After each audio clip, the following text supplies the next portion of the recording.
This is 7 National News, and in our top story, the UAE Vice President and Prime Minister and ruler of Dubai, His Highness Sheikh Mohammed bin Rashid Al Maktoum, has ordered the promotion of 223 officers and 200 civilian staff and employees at the General Directorate of Civil Defence in Dubai. According to news agency WAM, the promotions come in appreciation of the hard work and excellent performance in discharging their duties. Among those who are promoted are 28 officers to the rank of captain, 1 to the rank of first lieutenant, 7 to first warrant officer, 10 to warrant officer, 4 to first sergeant, 21 to sergeant, 43 to first corporal, 96 to corporal and 13 to first policeman. 200 civilian staff employees were also promoted. The Zayed Giving Initiative has concluded its campaign Volunteer in Ramadan, held under the theme Our Solidarity is Our Responsibility, and saw a huge participation from Emirati youth, who contributed around 3,000 hours of their time during the holy month. The youths enrolled in the campaign to serve their community in various health, educational, environmental and cultural areas, and to support the underprivileged, especially children, the elderly and people with disabilities.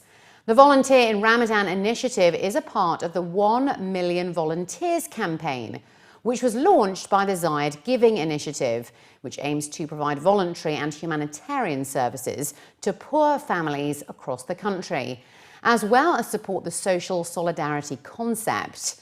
Moza Al-Otaiba, a member of the Board of Trustees of the Zayed Giving Initiative, said that this wide participation of youths in Ramadan is an important and encouraging factor to help attract young people to participate in humanitarian work.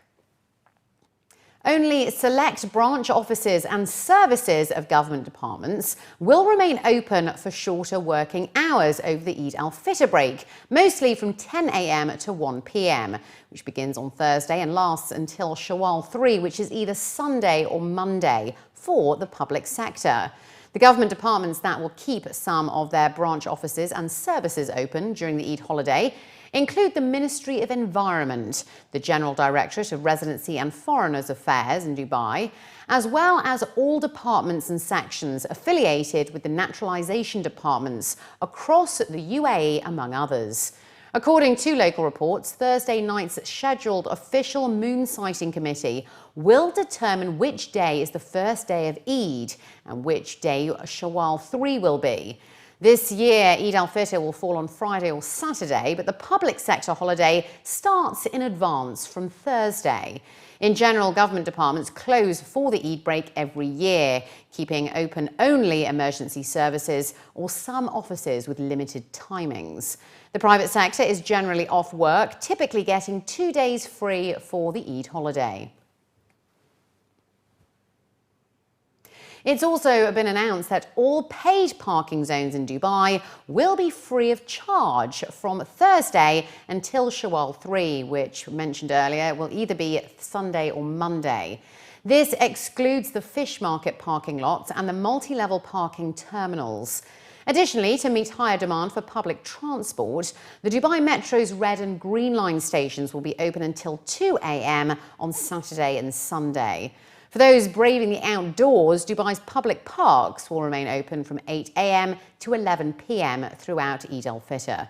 And over in Abu Dhabi, the Department of Transport also announced that it will be free to park vehicles in surface public parking bays during the days of Eid.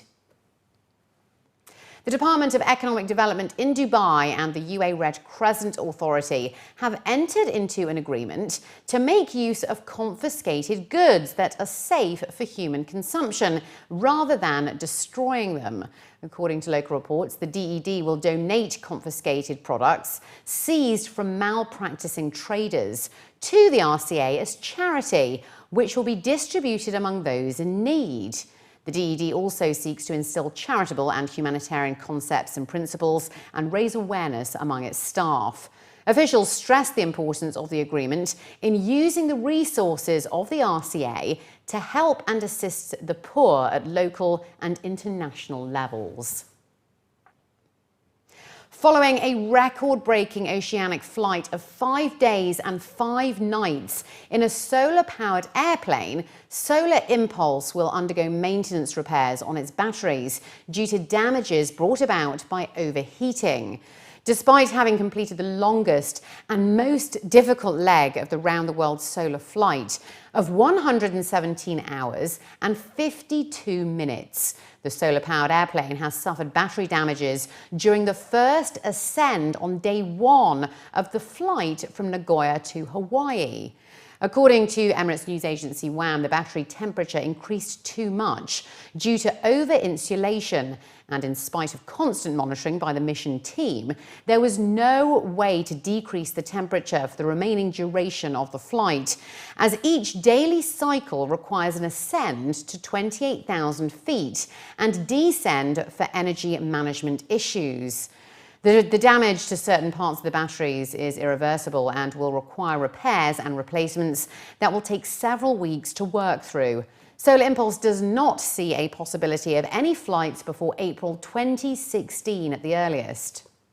And finally, looking to other news now, with many residents engulfed in preparations for Eid al-Fitr, it has been a very busy period for travel companies, with many booking short getaways abroad. With this year's Eid al-Fitr coinciding with the school summer holidays, travel companies have been witnessing a high season, particularly with many seeking a short holiday at nearby destinations. According to the agencies, most of the South Asian expats prefer to spend more time with their families back home, which is often the highest selling market during this period. Among those passionate about travelling and exploring, whether as a group of friends or small family. Short-haul destinations such as the Maldives, Sri Lanka, Mauritius, the Seychelles and Turkey have been at the top of the list. Eid this year also clashes with the weekend and has forced many to book a few more days off work to plan a longer getaway to places further afield, such as Thailand and Eastern Europe. Despite currency fluctuations, hotels in the Eurozone continue to be costly, and strict visa requirements haven't been too appealing for those that plan at the last minute. The agents added that Eid holiday planners often choose their destinations within a budget of between 2,000 and 4,000 dirhams per head for a 4 to 5 night stay. Basically, what you're looking at is with the school holidays, with the Eid holidays, so they're combining and they're remaining leave, so they combine all together and then taking a break. Of course, they do travel to see their families, and then from there, some people they go to Europe and then take extension to another country as their vacation per se. We have about 30%, 30 to 40% going towards to US and the Europe countries, and again another 40% going towards to Far East, and the balance the Southeast Asian countries like Sri Lanka or India, because they are combining with their annual vacation plus taking a small break. When they decide where they have to travel, they also see how much they have to spend. For a 3-night package, 3-night or 4-night package, definitely they wouldn't want to spend 7,000-8,000 dirhams per person. Right? That they would like to spend it in Europe for about a week or a more duration of time. So basically, the destinations which offer lower airfares, now they select those destinations. And hotels, it depends. There are 3-star hotels to up to 5-star hotels also. So that depends on person to person. So overall, they would not like to spend over, say, 2,500 per person, 2,500 per person.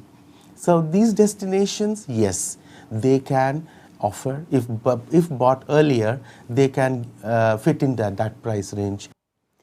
The UK has also been among the top preferred destinations among those willing to see family and friends during Eid, with statistics from Heathrow Airport revealing that they welcomed around 245,030 passengers from the UAE during Eid last year. Travel agents added that the post-Eid period is popular among UAE nationals who seek to beat the summer heat and travel to destinations such as the UK and Australia. Australia has been a very popular destination for the Emirati nationals here. They go and they spend more than 2 weeks, 3 weeks, 4 weeks they hire luxurious apartments, and they spend time there. So Australia has been very good. UK is a very popular destination among the UAE nationals here, and they go on long stays into UK, Austria, Switzerland. You can say Germany is another. People go to Dusseldorf, to Hamburg, long stays. This is a new trend.